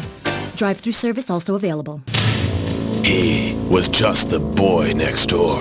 Hi, well, hello there, Danny. I didn't know it was hockey season. Hey, can I borrow a knife? A deadly curse, a deranged killer, a small town in tears. Knife After Dark, rated R for retarded. Ew, that's gross, BJ. Stop hitting on me. Hi, I'm Amy, and you're on K-Chat. So, what do you need to do for BJ's fit for football? Well, Angela, anybody can do it. What you need is a real expensive gym, a team of trainers, medical practitioners, dietitians, a baying crowd, and an opponent who wants you dead. Dead in the dirt. I mean, a nasty, blood-sucking leech of a man who will destroy you if you don't destroy him first. A man you like set animals on. He's the enemy, and you sit in your foxhole till it's time just right, and then you pounce, baby, like a kitty cat on catnip. I'll sack a man, power drive him hard, again and again, because the idiot comes my way. I'll nail him every time. This video sounds like a lot of fun. Fun? Fun? You think it's fun when grown men cry in mortal agony, when you're so scared of what you're going to do to a man you step outside yourself like an astral projection and police go Kent State on you and people crying and bleeding and pouncing each other in the face, and that's just in the locker room before the game. That's your idea of fun? Yeah, I guess. Yeah, mine too. That's why I'm making a comeback. I've been retired 2 years, and I'm telling you, selling cars or appearing in soft drink commercials is not fun compared to having 50,000 low IQ morons in Green Bay or Tampa or Liberty City or whatever screaming how they want you dead just because you're playing for the Mambas. That's actualizing the self. Wow, that sounds interesting. Tell me about it. I am doing. I'm fin to... Hey, wait a minute. Are you reading a book over there during this interview? No, I can hardly read. Get on with it. I'm trying to, sweets. You best listen. The comeback is a real deal. B.J. Smith, 6-year Pro Bowl MVP, the man responsible for more broken bones than anyone since people had legs. I'm a fiddler crab. You can rip my arms off, and I'll just molt and grow new ones. Where? Right here, right now. Let's get it on. Of course. I mean, when? Soon, baby. Real soon. And don't call it a comeback. Like the song said, I'll whoop your ass. And this time, I'm doing it my way. Ignorant fools, they gave me nothing to work with. The owners, I mean. What owners are you talking about? The owners of the team. They gave me nothing. They're the reason my marriage failed. I worked my ass off all those years sweating blood and puking my soul out, and they treat me like a tractor. Roll me around, treat me no better than the dogs. The guys that got hurt, they never saw a penny out of those monsters. That's just like Jade. Who's Jade? She a fox? My friend. She's a goth. She got sacked for wearing makeup and an I Hate Life t-shirt to work and never saw a penny. She like, football stars? She teaches kindergarten, professionally. You know, I know a lot of players who need to go back to school after they finish playing. It's a tough life and you lose something. What did you lose? Hope, diction, something. It's brutal out there. That's just like Jade. Those kids are evil little brats. Listen, are you going to talk about your freaky friends who dress like a funeral? I thought we were here to talk about B.J. B.J. Smith, and I feel alive. I mean really alive. Ain't nothing more and bigger than holding a man's head in your hands and looking him in the eyes and saying, I can kill you in 1 second, old man. And he says, I got a wife. And you say, give me all the money in your cash register. What are you talking about? BJ, are those muscles real? That's funny you should ask, because the answer is yes. They ain't implants or nothing. Wow, you're enormous. Nah, this guy's twice my size, but I'm quick, rich, and angry, like a Republican. So, I see. Look, I ain't got anything more to say to you, and I can't fall in love with another guest or I'll get sacked. So let's go to the phones. Who's on line 1? Hey, Amy, I'm a first-time caller. How you doing? I love your show. Sorta. BJ, man, you're awesome. Here's my question. How'd you play that game against San Andreas with 2 broken legs? Oh, I can't believe I'm talking to you. Wow, man, I don't know what to say. This is the greatest day of my life. Well, why the hell you call in? Don't worry, I'm a professional. The method I use in the game against essays is actually a part of my exercise video. When in doubt, go for the groin. I hope that answers your question. That's the problem with the public. Fans. I get it all the time. Know what I'm saying? Absolutely. I get that all the time. People say, are you that girl off the television in that show? And I say, no, I'm the girl from the radio. I just look like her. Anyway, BJ, that's all we have time for now. Thanks, Amy. And, look after that mustache. Okay. Thank you. I'll be back on K-Chat after these messages from our sponsors. Don't go away. Are you tired of Dad? Dad, no one wants to hear your stupid Vietnam stories. Are you tired of Mom? Hi, Angel. Do you want to read a book or go outside? No! The arcade comes to your living room, only without the creepy guys offering to show you puppies. Awesome! The Degenitron. You can play video games just like you were in the arcade. Excellent! The Degenitron gaming system plays 3 exciting games, including Defender of the Faith, where you save the green dots with your fantastic flying red square. Cool! Monkey's Paradise, where you swing from green dot to green dot with your red square monkey. That's red! And Penetrator, where you smash the green dots deep inside the mysterious red square. Wow! The Degenitron brings arcade realism to your living room. It can even take quarters, and a strange, sweaty man comes by to empty the machine on Fridays. Degenitron, fighting the evil of boredom. I'll never go to school again!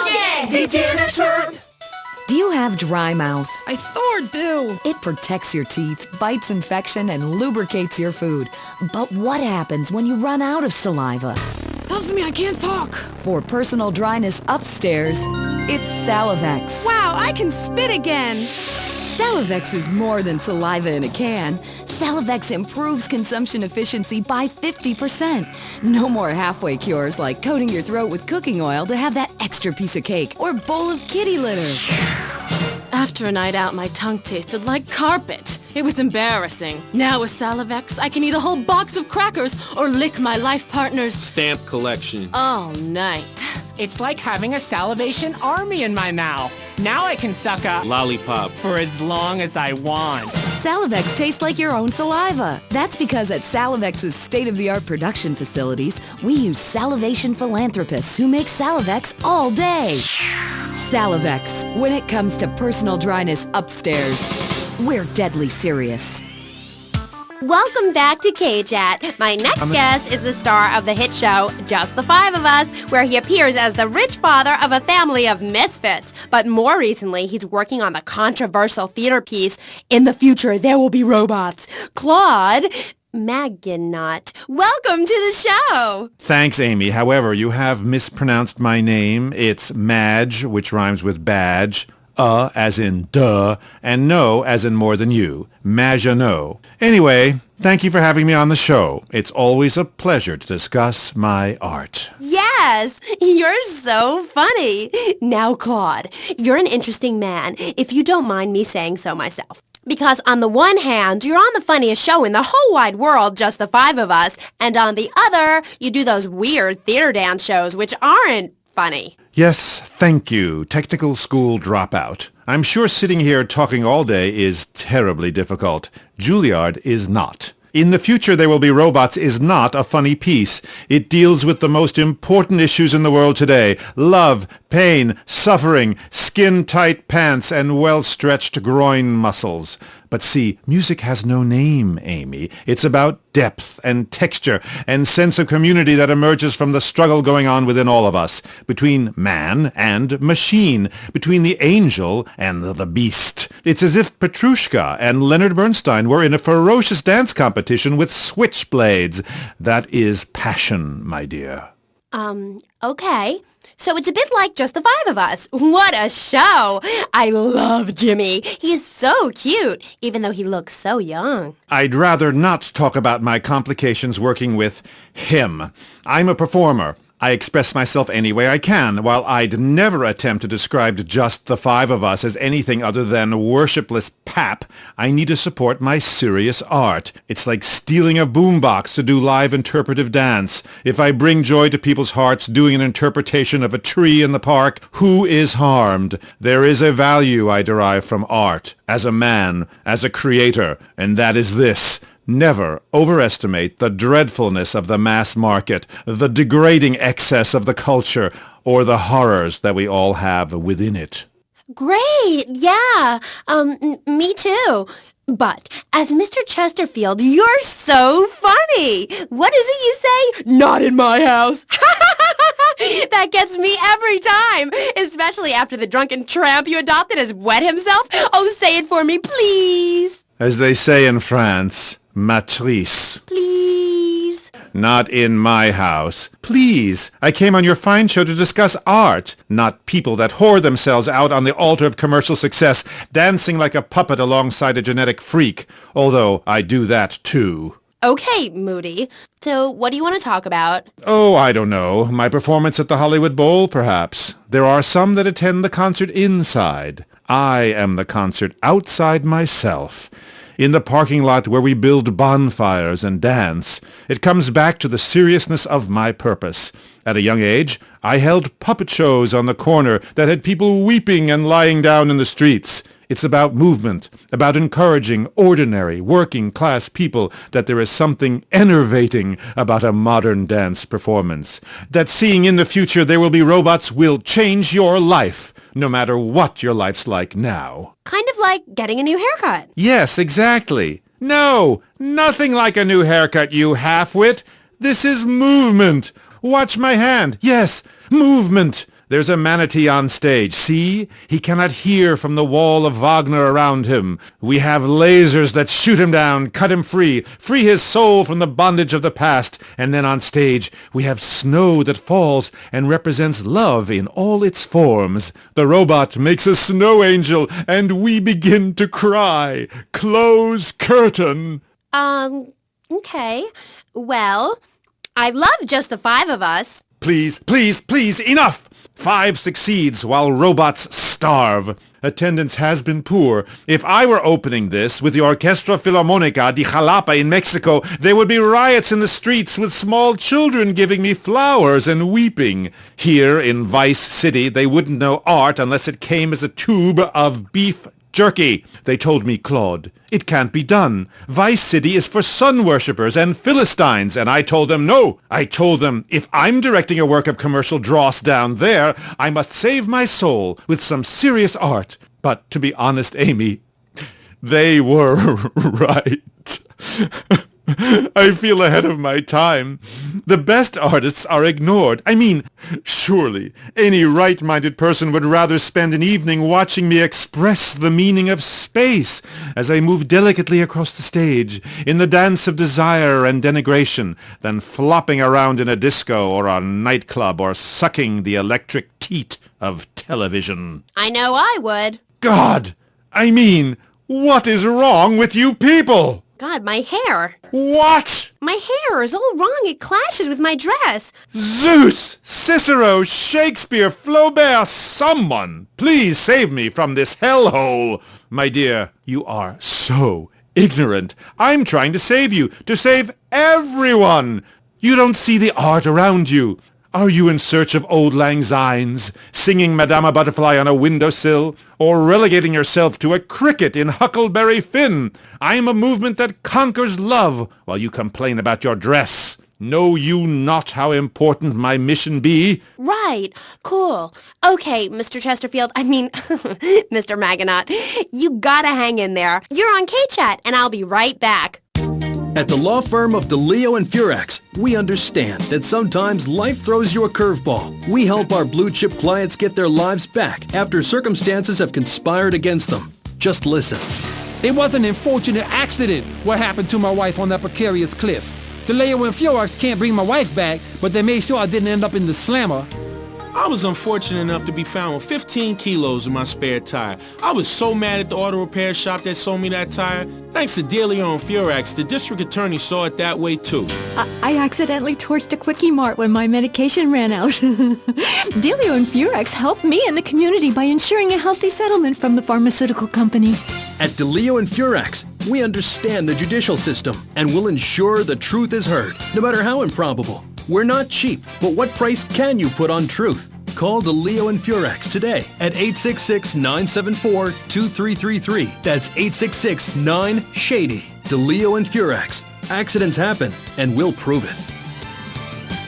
The store leading the fight against communism is having a blowout sale! Ammunition has a wide array of peacemakers. Come by Ammunition on Militia Mondays, exercise your Second Amendment rights, and get 10% off all armor-piercing bullets. We're the only gun store that lets you try it before you buy it. Need anti-tank missiles? We've got them. Flamethrowers? Oh yeah. No credit? No problem. No money down. 90 days, same as cash. Shoot now, pay later. During the 10-minute waiting period, fire off a few rounds in the Ammunition gun range, featuring faces of famous commie pinkos. Come by Ammunition and register to win an anti-aircraft gun actually used when we whooped Australia's ass. This weekend is the Ammunition Film Festival with free screenings of the documentary Red Dawn. Ammunition, protecting your rights. You're back on K-Chat with me, Amy, and my special guest. Let's go to the phones. Mr. Magonaut, Bruce from Prawn Island here. Big fan of the show, Mr. Magino, big fan. Dude, I don't know about the robot thing. It's weird. Quickly, is he really 42? Does he shop in the kids' aisle? Does he get on roller coaster rides? I mean, what's the deal? Does he pay half price at the movie? No comment. Next caller. Oh my God, trauma! I meant that's my line. I'm supposed to say that. Oh God, this guy is such a dick. Next caller. Oh, who's on the line? I mean, who's on line? What number is it? Who's on the line? Hello, Claude. This is Morgan. I'm just vacationing down here, having finished my doctoral thesis into images of young boys in post-Lapsarian Greece and the erotic understatement of the fugue in contemporary Baroque. Fascinating stuff. Do you have a question? I'm confused. No, woman. I just wanted to tell Claude about my thesis and discuss his bleaker Death in Venice street period. Of course I have a question, you silly girl. Claude, I saw robots, big fan, and that's praise indeed coming from me. I normally hate anything humanity has achieved since 1836. But one thing fascinated me, Claude, about the show, the pants. They were so tight, so fitted. How do you get such a marvelous, close, sequin figure hugging fit and still? Oh, and were the sequins a reference to lasers? Yes, my, I agree. Thanks for calling. That is an important question. You see, I'm an important person, and I especially think so. It is really important for people to see my form move through space in very tight pants, or the effect is ruined. Interpretive dance cannot be expressed in baggy clothing. It's like a violin parade. Otherwise, why have a love story with a manatee and the lasers? It's very important. You're kind of creepy. You're nothing like you are on the show. You're so funny there, joking with the family and putting out the fires started by the homeless guy and starting group hugs. But in real life, you're just plain creepy. You won't even tell us how old Jimmy is. All you talk about is Archie stuff like that nobody understands because it's complicated and how tight your pants are. That's not true. I also discussed love and passion and a manatee and the lasers. You, my dear, could use all three. You, my dear, are a Philistine. I'm sorry, but this is one of the most degrading, debasing, horrific, unedifying, opportunistic things I have ever done in my life since that whole Rake's Progress lawnmower commercial. I feel dirty, like I just sat in something. You did. Our last guest was taken violently ill. Yes, well, such is the plight of radio. Rather than grumble like Leporello or a taxi driver about my duties cleaning the back seat, I shall bid you adieu. Okay, thanks, Claude. Next, we have a very important guest who doesn't dance like a weird jerk. We'll be back right after this. You're on K-Chat. Knights of the road, here's your stallion. The car for freedom. The car for hot excitement. The car for a man who is alone against the elements. The Waibatsu Thunder. The pride is back. It's the power of a compact. Looks small, but it's so big. Fuel injected. Inject me. My Batsu Thunder. On the toll road of life, you have to pay to prove you can. Live the emotion of an individual. Thunder. The awesome power of nature distilled into one vehicle. Wow. Because after you get struck by lightning, there's thunder. The Waibatsu Thunder. What's this I found under your bed? The only Engels you're going to read is Laura Ingalls Wilder. If you think your child might be a red, here are some warning signs. They read complicated literature and have concern for their fellow man. They even like to share. Tell your kids if someone approaches them with pamphlets about recycling, an invitation to a labor rally, or showing any doubts about the fairness of our system, then they should find a teacher or a policeman immediately. Do yourself a favor. Take both hands off the wheel and touch the stereo. Do you feel the power? Ah, yes, friend, there's a lot of evil in the world, but there is also light. And I have been sent to shine a light on all degenerates, philanderers, liberals, and other evildoers, and expose them for what they really are. Don't waste your money on unnecessary and corrupting material possessions. Give it to me. There's only one thing that will save you, a highly fortified structure in the shape of the most powerful thing on the planet, me. Degenerates will ruin this great city. In my wonderful book, I tell of the impending disaster about to befall this planet. Nuclear holocaust, plagues of flying rodents, the seas rising up and turning yellow. It is coming. It is written by me, but you can save yourself. Contribute to the Pastor Richard Salvation Statue Fund. Pick up your telephone. Call now. 1-866-9-SAVE-ME. Hi, and welcome back. If you're just joining us, you're listening to K-Chat, Vice City's only commercial talk station, the place where the stars shine in conversation with you and me. I'm Amy Sheckenhausen. My next guest is a rising star in the world of Norse mythology. He's appeared in several best-selling infomercials and travels the globe speaking at corporate training camps. His books and audio cassettes are sold around the world. He is Valhalla's finest deity and motivational speaker, Thor. Aye, Hello, Amy. I'm happy to be here. It's been a long journey. Yeah. Now, I don't know much about you. I mean, I read Beowulf. Well, I didn't, but I read the cover. But, like, you're a Viking, right? Did the tunic and goatskin boots give you a clue, maybe? I am a Viking, and a Viking that will not only help you unleash the Furies, but unleash yourself. It's in my Thor's Norse Power program. Okay, I'm a little confused. Well, I'm a lot confused. I was taught in school that Vikings were bloodthirsty and violent. An elder once told me, you must unlearn what you have learned. Of course, then he died of the Green Plague. There are some Vikings that are a bloodthirsty lot, yes, but no more than anyone else, really. We're a nomadic people, Amy. We have cold fire in our souls. Ye have that fire too, Amy. You've just lost it since you've gotten television. Now, that being said, I'll answer your question. We are mostly non-violent, though many of the Vikings traveled to Scotland. And mind you, anyone who goes there will turn bloodthirsty. You can't understand what the lot are saying. It's all a for, recklin, a boot, dîner. It's enough to make you want to burn a village to the ground. That's why, in my cassette series, I talk about the importance of communication. You see, Amy, men and women live in different worlds. We use different words. A group of men talk about what they've killed, how to start a fire, who has the best long boat. Women want to talk about keeping the communal long hut tidy and their feelings. When I'm raiding a village, I don't need to be talking about feelings. It's time for action.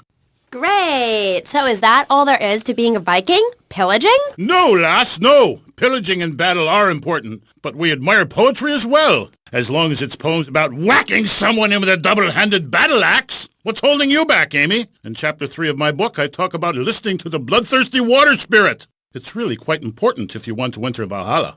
I think I went there last night. Oh, no, that was Malibu. But it's the same sort of thing. Valhalla was that golf club, wasn't it? So, 1983. But right, what does being a Viking have to do with anything? This is the 20th century. We have electricity, penicillin, jet planes, implants. Well, I don't, but I want some, but I heard the operation is really gross. You live like it's 982 AD or something.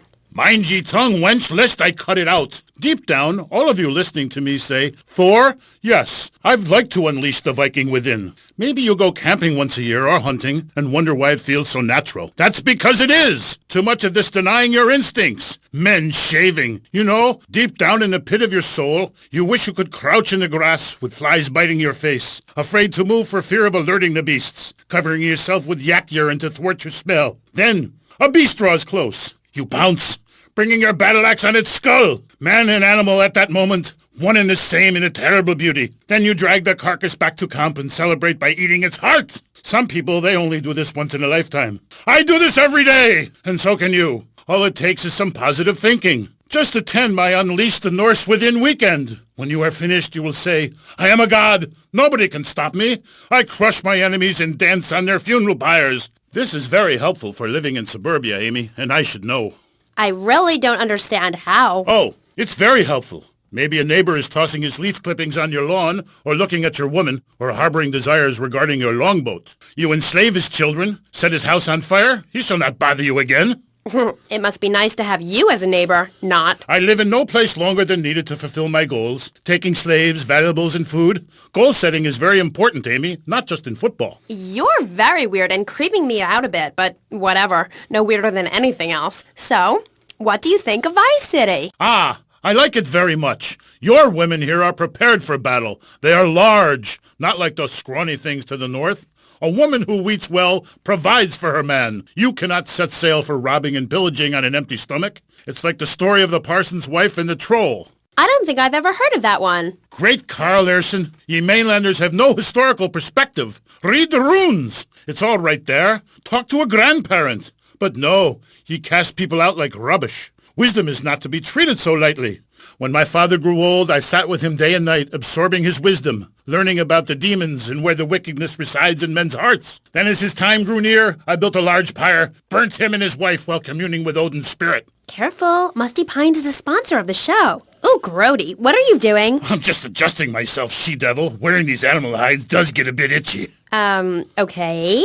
You never answered my question. What do you think of Vice City? Your land and people have a lot in common with mine. You see, we too fled our homes due to lack of food, overpopulation, and the bitter cold. And, mind ye, darting out to raid passing ships is fine, but we needed a new land to have our way with.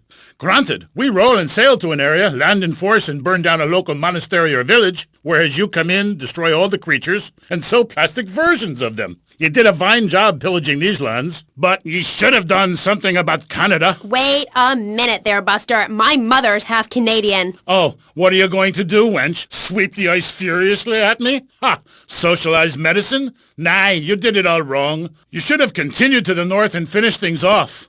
I talk about this in me motivational learning tapes. That, and beware the magpie. 'Tis the devil. Evil reigneth when darkness falls. Are you married? You seem like a tough character to live with. Aye, me wife Helga. What a hag. This show is not sexist, whatever certain bearded women might say. Women are people too. I'd appreciate if you wouldn't talk that way. Ah, go live in a chimney, you troll. You 20th century women are all the same. And me hag Helga, she fell prey to your uppity ways. She says to me, Thor, I ain't having no mead no more. I'm going to meetings. See? That's your problem. Soon as you sort something out, you have to go preaching from the rooftops to everyone else how to live, not pillage nor plunder no more, but live in boxes. Then she says, Thor, I'm getting me stomach stapled. I look fat, and now fitteth 2 yak skins, where previously 'twas only 1. I say, wench, don't come crying to me when we're in a longboat crossing the straits for 2 moons, and you're all skin and bones. A man needs something to grab onto. Aye, ain't her fault. A cursed pixie goblin got her. Pixie goblin? What kind of weird ancient nonsense are you talking about? Now, Thor, I've got to ask you, how old are you? I am as old as the fjords, as young as a newborn lamb. Are you shy about your age? Just lie about it, like my mom. Thor is never shy. Thor is mighty. Thor is a god. And where are you from? From the beginning of the flat earth, where the sun meets the sky. Oh, right. By the beach. Great. Let's take a commercial break. We'll be right back with Thor. He's a real Viking. Yeah, right, whatever. Hello, I am Fernando Martinez. I think by now you know I am an emotional kind of guy. People stop me in the street and say, Fernando, what the hell is wrong with me? Silk shirt, hairy chest, enough aftershave to drown a household pet, but I still cannot get a woman. I tell them you are an ignorant fool. Without a symbol of power and fertility around your neck, what kind of woman is going to respect you? That is why I have teamed up with Medallion Man, the shop for medallion needs. Medallion Man caters to all levels of masculinity. For the strong, silent type, a medallion the size of a hubcap will say everything that needs to be said. Even singing medallions for the Casanova, who knows music is the food of love. Model trains, dollhouses, diapers, whatever your interest, we've got a medallion for you. Don't forget, every woman knows if you can't support a medallion, you can't support a family. We have some sad news for you. Rock and roll is dead and pop is in! Why not discover the excitement of the science of music yourself at Synth & Son, the home of keyboards? Thanks to the science of music, you don't need musical talent to make great music. Just listen. I created that just by pressing a button. Synthesizers are the new wave. Why work hard on difficult compositions when a machine can make music better than you've ever dreamed of? You'll be the hit of the party. It's perfect for in-restaurant entertainment, cover bands, and funerals. Make fugues funky and death marches danceable. It's the science of music at Synth & Son. Remember, you don't know you're a musician until you try. We're back on K-Chat with me, Amy, and my guest is Thor, Viking warrior and elf help guru. Do you have a last name? Oh, whatever. Anyway, what were we talking about? We were talking about the wisdom of the ancients. There are many hurdles in life, Amy. I remember one of the first bits of fan mail I got. It came by bottle in the sea. A man of Lollard Island said, "A tiny woman came to our farm and swept in front of our door. A woodland troll has carried off my woman in the dead of night. Give me wisdom, Thor." So, what did you tell him? Aye, Amy, it was obvious the Black Plague had visited his home. As sure as you can't be a midwife to a fairy, expect wisdom from a fool, or find a good meal downtown on a Saturday night. Okay. I really have nothing to ask you because I really don't think we're bonding quite right here. I'm more than a little confused. Let's go to the phones. You're on K-Chat with Thor. Yes, hello, Thor. My name's Jay. I'm a huge fan, man. Your book really helped me get through puberty. Everyone else was into vampires and stuff. I just got into the Viking thing. It's pretty cool. It's been working pretty well for me. Anyway, my girlfriend and I, we fight all the time. She's always calling to check up on me. It really totally sucks. It's a drag. Like, I hang out at the strip mall with all my boys, and she shows up. Is there any advice you can give me? Yes. There was a man who asked for a night's lodging at a certain farm on the eve of Maundy Thursday, or maybe it was Fat Tuesday. Anyway, in the course of the night, the old woman of the house took out a horn of salve and smeared herself with it from head to toe. She then climbed on top of the stove, sat astride a sweeping broom, and began to... Hello? Excuse me, what the hell are you talking about? Reading from the runes, wench! What kind of rune is that? It's a man's rune, and not appropriate for the warrior under 18 years old. But there's a moral at the end. Are ye still there, Fair Jay? Yeah, I'm still here. Do you love this woman? Yeah, I think so. She's really special. Especially in the back seat, if you know what I mean, Thor. Then behead her, and parade thy love around on a stick for the world to admire. Wow, cool. Thanks, Thor. Okay, I'd like to throw you out, but you've got an enormous sword and, yeah, let's take another call. But first, listeners, Vice City, remember, don't behead your girlfriend and take her head around on a stick. Hello, you're on K-Chat with Thor. Hey, brother, my name is TJ. Your book is fresh, real fresh. Like, it's been a real inspiration and all that. It's most definitely on me and my crew's vibe. And that Loki brother, he's as slick as Salivex. You know what I mean, Trooper? In fact, me and my boys have started a Thor fan club. You know what I'm rapping? We're on your vibe, man. Aye, a Thor fan club. This pleases Thor very much. I shall speak of myself in the third person from now on. Yeah, I wasn't really into school all that much. But I hear you, Thor. So anyway, we have this fan club, right? And instead of naming it something like the Vice Lords of Valhalla, we gave it like a modern name, keeping things firmly in the 80s, you know? The Bloods. Ain't that off the wall, man? We follow your teachings to the letter, sir. Especially how you go around smiting fools with that wild, mad hammer of yours and getting people to know exactly what time it is. You hear? Have you a magic hammer? Nah, T. We don't have any olden types around here to strap us with superfly hardware like yours, but we do have Mac 10s, Tech 9s, Trey 8s, Street Sweepers, and all that. Are you still on my vibe, brother? Aye. I like the sound of this. Methinks I want to join your group. Do you pillage proper? Hell yeah. We do it like a Viking. You ought to come party with us. We'll even make you an honorary blood. Word. Indiscriminate pillaging. This is, as we say, the school of old. When I am done with the wench, we shall meet. Till then, beware the frost giant, TJ, and the serpent with two tongues. Yeah, okay, whatever. Yo, brother, where'd you land that funky fresh silver helmet of yours? Those wings on the side are wicked, money. Stop calling me a wench. I have much to teach you, wench Amy. Only if you would listen. For many centuries, people have asked questions. Why is my fatted calf gone after the gypsy woman appeared? Are there trolls living in my chimney? Aye, sure, I could tell ye the story of the 12 children on a platter, or the midsummer snow, and the spirit hatched from a cock's egg. But in the end, Amy, you need a spirit journey. A wandering spirit demands a wandering body. Take a long boat. Pack only what you can carry. Head toward the moon at high tide. Okay, thanks for the advice. And with that revelation, I'm going to have to change topics. That was Thor, Viking Warrior. Coming up next, we have another guest. We'll be back right after this. How do you like to enjoy a Rusty Brown's ring donut? I like to lick lovingly around the outside and then thrust my tongue in the middle. I like to munch it vigorously. I just love the batter all over my face. On Friday nights, I just can't stop eating Rusty Brown's ring donuts. Oh my God, it's so good. Sometimes I like to wear women's panties and walk around 5th Street. When you go downtown, make sure you enjoy Rusty Brown's ring donuts.